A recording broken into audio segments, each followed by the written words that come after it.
In October 1962, the world came closer to annihilation than most people will ever realize. Children played in schoolyards, couples walked through city streets, radios played cheerful music across America and the Soviet Union. But behind locked doors, military commanders prepared for the possible end of human civilization. Nuclear bombers sat armed on runways. Submarines disappeared beneath black oceans, carrying enough firepower to erase entire nations. And somewhere in the shadows, exhausted men stared at maps, wondering if the next decision would ignite World War III. For 13 terrifying days, the Cold War stopped being a political rivalry and became a countdown to extinction. The United States and the Soviet Union stood on the edge of nuclear war during what history would call the Cuban Missile Crisis. But most people never saw the hidden panic, the secret military movements, or the classified conversations that nearly pushed humanity beyond the point of no return. The Cold War had already transformed the world into a battlefield without borders. After World War II, two superpowers emerged from the ashes. The United States represented capitalism and Western influence. The Soviet Union expanded communist power across Eastern Europe. Neither side trusted the other.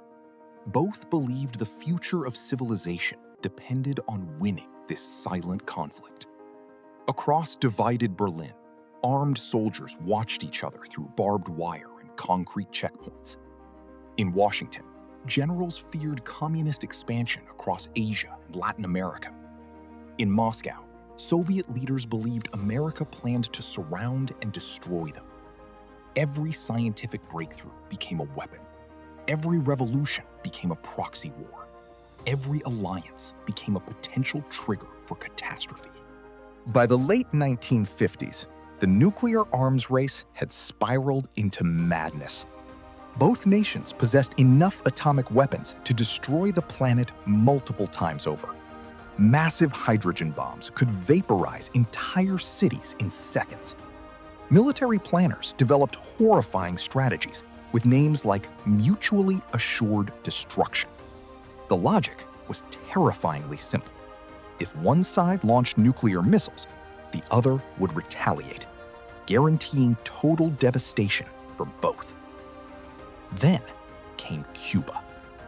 Just 90 miles from the coast of Florida, Fidel Castro's revolution overthrew the American-backed Cuban government in 1959.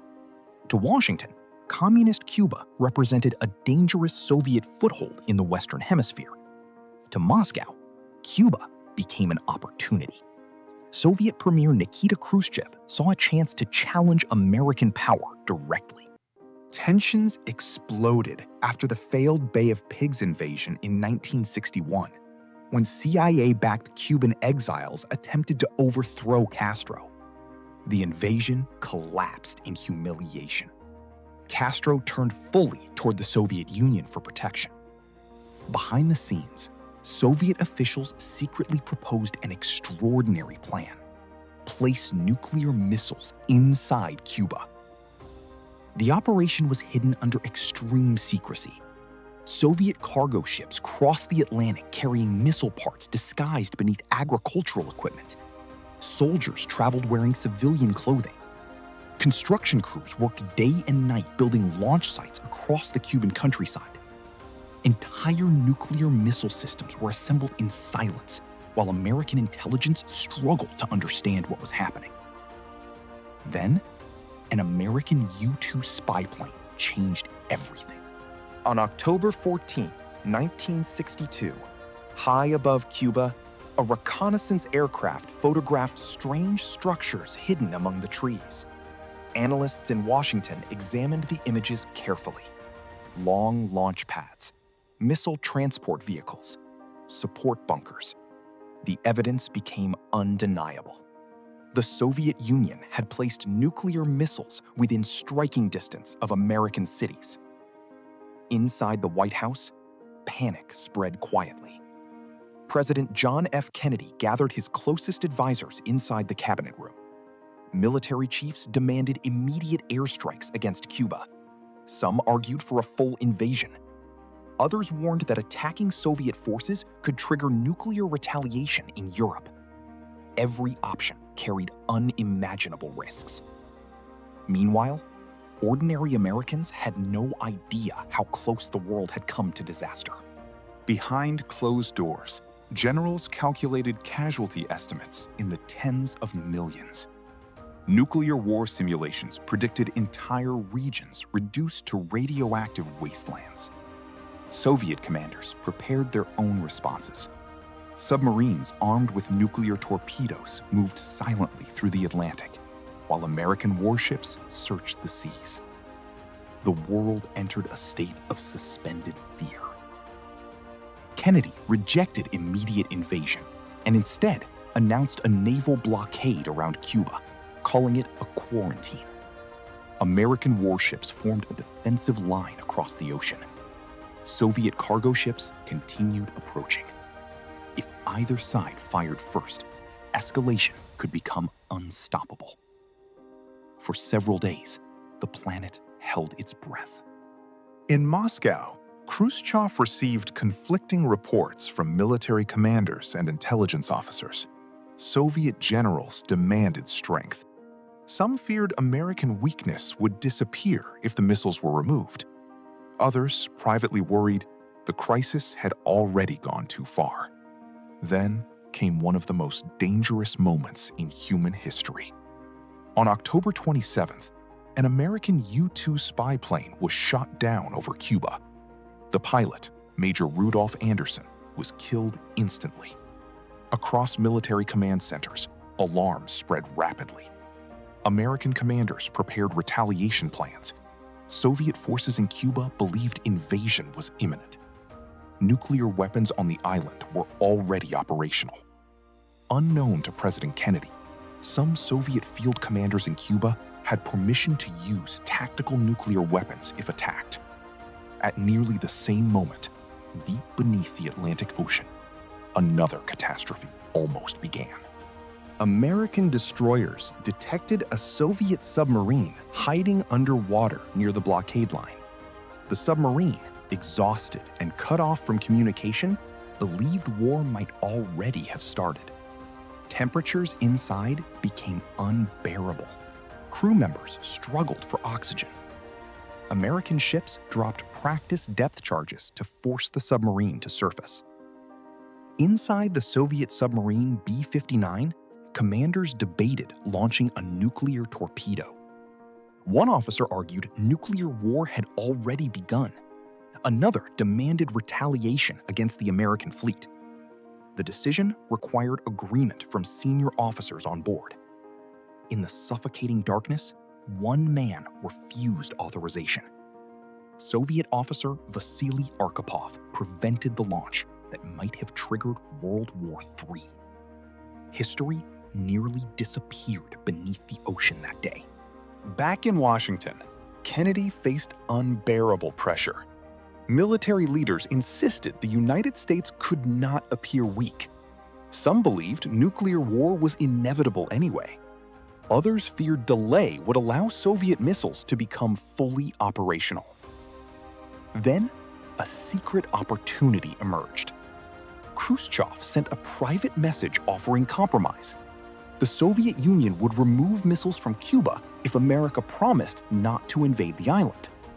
But another message soon followed, demanding removal of American nuclear missiles from Turkey as well. The White House entered chaos. Publicly accepting Soviet demands could appear humiliating to America and politically destroy Kennedy. Rejecting them could end negotiations completely. Secret diplomatic channels suddenly became humanity's final hope. Behind the scenes, American and Soviet representatives negotiated desperately through unofficial meetings, coded communications, and midnight conversations. Time was running out. Bombers remained airborne. Nuclear submarines stayed armed beneath the oceans. Millions of soldiers across Europe prepared for possible war. Then, finally, the crisis began to break. Kennedy secretly agreed to remove American Jupiter missiles from Turkey within several months, though the arrangement would remain hidden from the public. In return, Khrushchev announced the Soviet Union would dismantle missile sites in Cuba. The world stepped back from the edge. Soviet ships slowly turned around. Missile launch sites were dismantled under international observation. American invasion plans were canceled. Nuclear bombers returned to normal operations.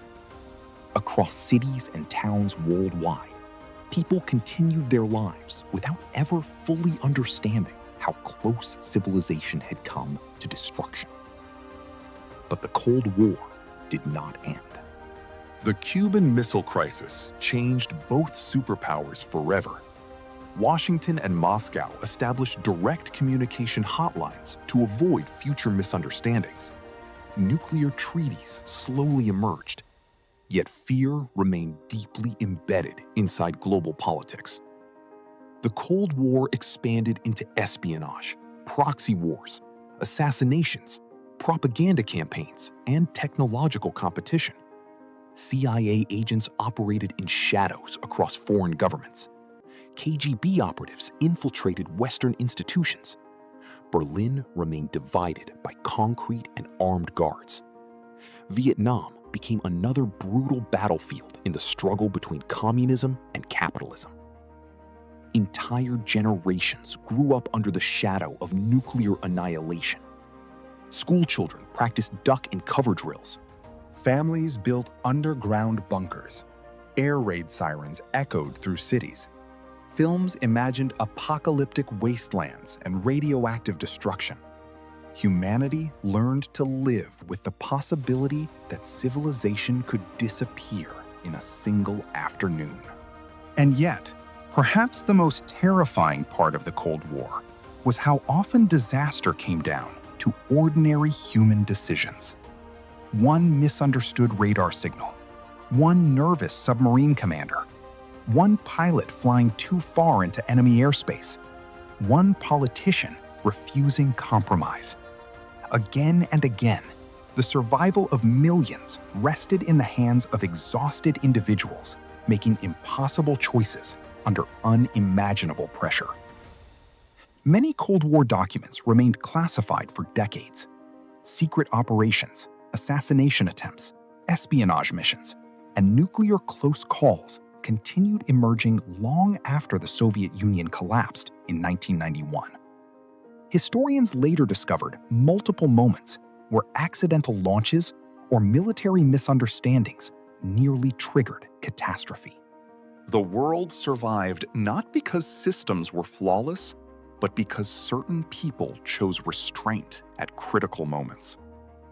Today, the Cold War exists mostly in archives, abandoned bunkers, faded propaganda posters, and silent missile silos scattered across forgotten landscapes. But its legacy still shapes modern geopolitics, military strategy, and nuclear policy across the globe. The terrifying truth is that humanity came dangerously close to destroying itself without most people ever realizing it. For 13 days in October 1962, civilization balanced on the edge of oblivion, and the world almost never came back.